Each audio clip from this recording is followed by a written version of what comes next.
You ask Tiger to calculate. This deals with finding the midpoint between 2 points.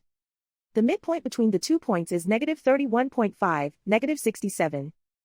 Let's solve it step by step. Plot the 2 points and calculate the midpoint using the formula. The coordinates of point 1 are, x1 equals 34, y1 equals negative 36.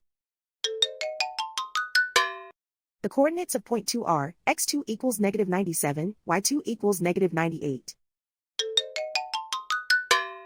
PM represents the midpoint of the 2 points.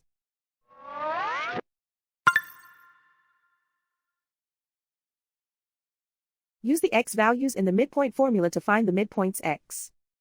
x1 equals 34.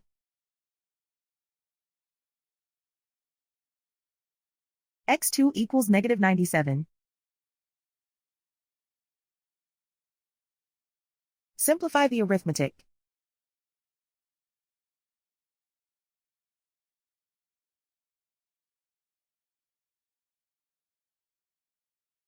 Use the y values in the midpoint formula to find the midpoints y.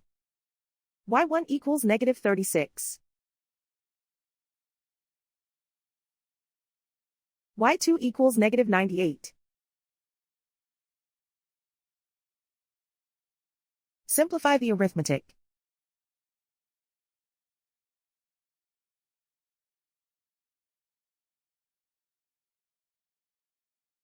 And so, the midpoint is negative 31.5, negative 67.